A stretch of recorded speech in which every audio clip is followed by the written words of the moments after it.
Alright, we're actually recording now. First time I did this, it didn't work. So, we had that truck race, right? Pretty interesting. On-track product, that was pretty good. You know, restarts after that, that was pretty exciting. And we saw some good on-track passing, so that was alright, but can't make any legitimate claims as mine's kind of elsewhere right now.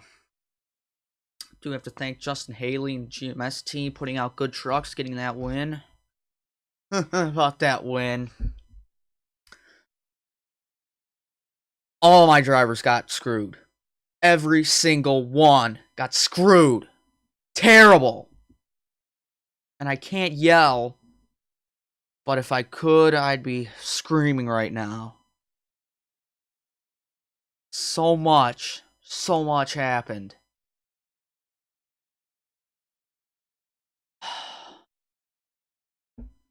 See, who's my favorite truck drivers? Todd Gilliland, Cody Rohrbaugh, David Gilliland, Austin Hill, Sheldon Creed. Do I notice anything in common there? All of them got screwed in that same exact race. And wow, what do you know? The top guy, my favorite driver, got screwed as well.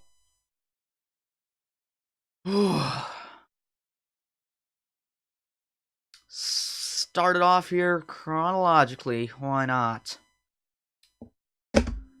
3 laps into the race, he can't even make it 3 laps before he bins it. Bo Lamastis, boy, he should have stayed in ARCA. I know he owns the team.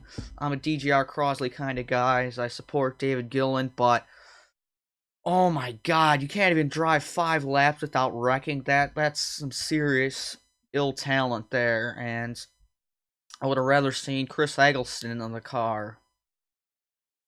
Then, on the other hand, we have Cody Rohrbaugh, one of my ARCA guys. He does good on the super speedways. He got a 16th at Bristol. Would like to credit him for that, but tonight he just showed absolutely no talent. I don't know what was up with that.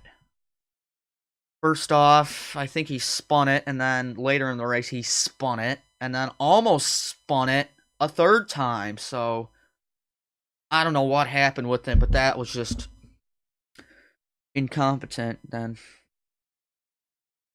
Many of the viewers of mine probably know All Out Motorsports had that DNQ with Reed Wilson. That happened with Corbin? Maybe, maybe not. Who knows? I didn't watch qualifying. I don't know what happened. Alright, continuing on. David Gilliland running in 2nd. Putting on a great show. I'm thinking, oh man, he's got a truck to win. This could be a great night.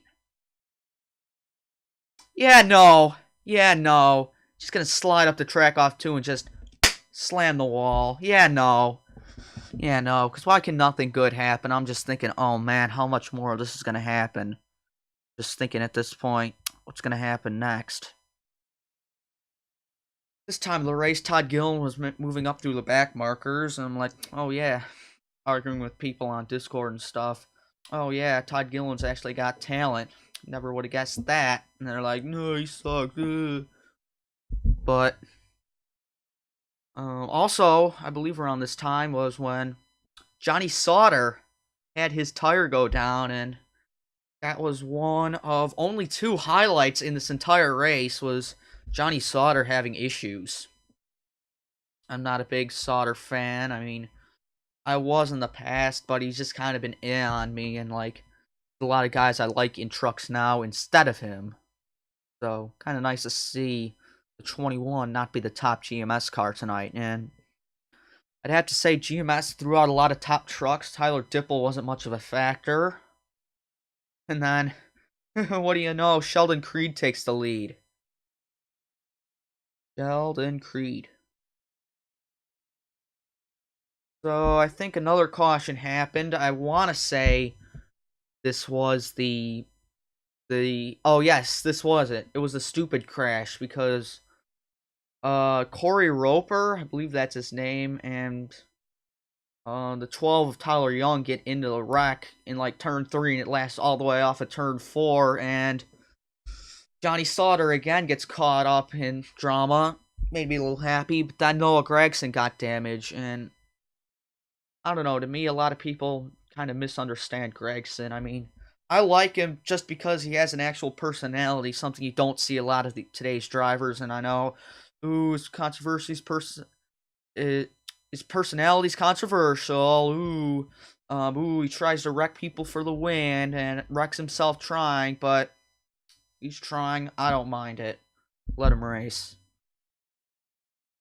Yeah, so he gets side damage, which reminds me, on our 2003, I brought that up because, like, the whole side of it was caved in, but people might not get this reference. Oh, well, I don't really care. I'm too mad to talk straight.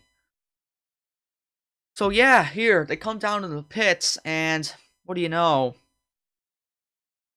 The absolute hack of a person, Brennan Poole, has his pit box right in front of top runner Sheldon Creed, and Poole gets boxed in by one of my guys, Cody Rohrbaugh, and what do you know? That just happens to screw over Sheldon Creed, taking him out of the win. So Creed gets screwed on pit road. Oh, I gotta keep it clean here, but if that didn't happen, Sheldon Creed could have won this race. And you know, ooh, Sheldon Creed is in the back of the pack now, mid-pack. What's going to happen that time? Oh, he wrecks! Unbelievable. Never would have guessed that. Another one of my guys getting screwed in this race. Never would have guessed it.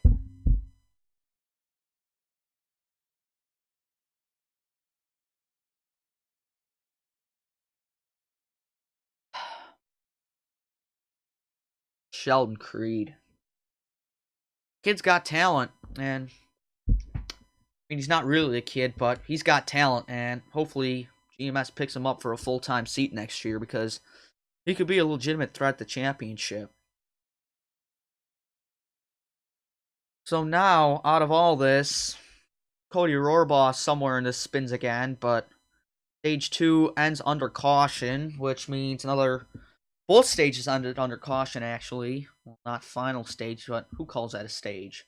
So both stages ended under caution, which meant, like, for extremely long breaks, which NASCAR really needs to look into fixing, because if they're already under caution for 4 laps, why do they need to have another 6 laps of stage caution? It doesn't make sense. NASCAR needs to fix their product. Probably sound like an idiot right now. How many times am I going to say that makes me sound more like an idiot? Whew. Alright, so now on to stage 3, and Todd Gilliland works his way up the field. I believe also at this time in the front, Austin Hill. Ah, yes, this ties into the next part. So Austin Hill, driving for Tyler Young's team, someone with actual sensible talent, actually finally having a chance to show it. So good on him, but tires did not matter this race. And then Sheldon Creed demonstrates the 2019 Cup spoiler by his deck lid coming up with his damaged truck. And I mean, yeah, sure, the truck was damaged, but how many damaged trucks are you going to see racing with the stupid damaged vehicle policy nowadays? That's a rare occurrence by Sheldon Creed staying out on that track. And I mean, hey, let him get some laps in. Doesn't hurt. So, the next up, yes, they come down to the pits, and top 5 doesn't take tires or only takes 2 tires. And Austin Hill, finally having a good run, takes 4, falls down to 10th, and stays there for the rest of the race. He finishes like 7th or something. He could have been in contention for winning, but no, he gets screwed like everybody else has. And who hasn't got screwed yet? Todd Gilliland. Alright, so finally back into the end of the race. So they have to come down one more time, right? And I don't know why, but Stuart Friesen and Todd Gilliland are battling each other, and like, sure, it's a great battle for lead, I'll give them that, but they pit the earliest out of everyone. They try to do a massive undercut. I don't know why they do that when a guy like Justin Haley stayed out about 5 laps longer and was able to transfer it over into success. So yeah, Friesen pits first, and He gets a speeding penalty. Oh, man. Oh, my God, we've been going for 10 minutes, but... Stuart Friesen, too fast entering. Oh, man.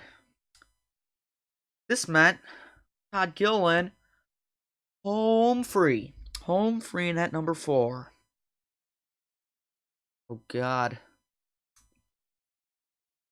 Canada's coming back. The final lap. Gregson and Gilliland getting into each other, going into the wall. Oh, no. Gilliland gets screwed and Haley wins. It's like it happened before. It's like it happened before. One other thing happened during this time, and it was Cody Rohrbaugh almost wrecking again. But he actually showed that he had a little bit of talent tonight and saved it. Boy, that 9 truck on camera, not showing off good. Also, NASCAR, I'd like to thank you about this. An unsafe release penalty like they do in IndyCar, because Enfinger got thrown out of his box, moves all the way across pit road, and nearly wrecks Brennan Poole. Now, I don't like Brennan Poole, but I don't think that was the right thing to do. Because Poole, hey, you know, these trucks got splitters. He could have torn him up. So, come to the point you've all been waiting for. The white flag, sponsored by Credit One Bank, comes out. At this point, I'm in a voice chat, and I'm cheering. I'm cheering. Todd Gilliland's going to get his first Truck Series win. I've been watching him since 2016. It's finally going to happen. Kind of almost avenging his father, you could say, who had issues early on in the race. Could have got it at a Cup, a triple header event. All the eyes on the speedway watching him there. Kyle Busch obviously there as well, cheering him on. And then he runs out of fuel. What more? What more do you want me to say? He runs out of fuel because, I don't know why, but he pit super early. What if there was a wreck, huh? What if there was a wreck? They would have been sent into overtime and he would have got screwed then, too. Oh, man. Two trucks this season, 1.5 miles, have gotten screwed on fuel mileage. Or fuel issues, I mean. Because JHN, Nemechek got screwed at Chicagoland. I saw that in person. That was pretty interesting to see because Moffitt's one of my guys. Fun fact, the only one that didn't get screwed today. But Moffitt won Chicagoland in person on funding. That made me really happy. But, and another truck runs out of fuel in a 1.5 mile race in the last lap. And this time it's somebody that's actually a driver I like. No, I took that out of context. I like John Hunter Nemechek, but he's not one of my favorite guys.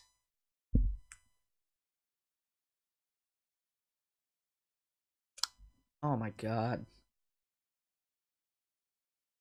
Oh, Todd Gilliland, is he going to be the next Chase Elliott and just have bad luck for 2.5 seasons before winning? I sure hope not. He's got a great crew under him on that 4 car, let me tell you that. But, God, the one race that I've watched, the one truck race that I've watched since probably Bristol. Bristol, I think, was the last truck race I watched live because I watched Canada. What am I saying? Oh yeah, I watched Canada, and Gilliland got screwed there too. Ha ha ha ha ha. Oh man, it's 14 minutes. This video's running long, but yeah, Gilliland gets screwed. What's new? I'm very mad about it. I'm probably not even going to watch Xfinity. You know it's not worth watching. When is it? Morgan Shepherd's just been absolutely screwed. Because he wrecked in practice, and I mean, Shepherd has like no money more, and I know, ooh, they got a car leased to him from Johnny Davis, but how long's that going to last him? That's not a composite body, is it? No, probably not. 2019, all composite bodies. Morgan Shepherd's out of the sport. It's the end of the era. It's a crying shame. Mike Harmon might not be around. Norm Benning didn't run Texas because there's too many trucks. And he doesn't want to miss, and he's been missing races, and that's been hurting the team. It's an end of the era. The legendary back markers are gone. And who's to replace them? Who's going to replace these legendary back markers? Oh my god, we're going to have to actually cheer for Obakaya to be the legendary back marker that we all root for. My god, you realize how bad that is? You're going to have to cheer for Victor Obakaya. Oh man, I don't know what to say. Truex win at Texas? Probably not. Has he won at Texas? That's a good question. I don't know, but I mean, it's a mile and a half, so he's gonna do fairly good, but as long as he gets into the Final Four, as long as Kurt Busch gets into the Final Four, I'll be happy. Oh, God. I don't know if the mic caught that, but it was a mid-sentence burp. Ugh. Hopefully Kurt Busch gets in the Final Four, because that's been an underdog pick I've had all year. But I don't think he's going to do it, unfortunately. Jimmie Johnson just won a race. Whatever. Here's my prediction. Jimmie Johnson's going to be the champion next year. There. Boom. You heard it. Never sleep on Jimmie Johnson. I have to borrow that from KG. But hey, he's the one that made me inspire one of these Rage reviews. And, you know, gotta thank him for it. Done enough for me. This has run longer than it should have. Justin Haley, I've got mad respect for him. He said it in victory lane. I've gotten 2 of my 3 wins this season out of luck. There's a lot of guys in that field that would not admit that. And I mean, also as well, accepting defeat at Daytona like that with the BS dull yellow line rule. Yeah, he's a class act. Either Haley or Moffitt for the championship. Alright, that's enough. Before I blow some blood vessels, I think I'm done here. Thanks for watching, sitting through this. Probably really bad, but I don't care. See you guys.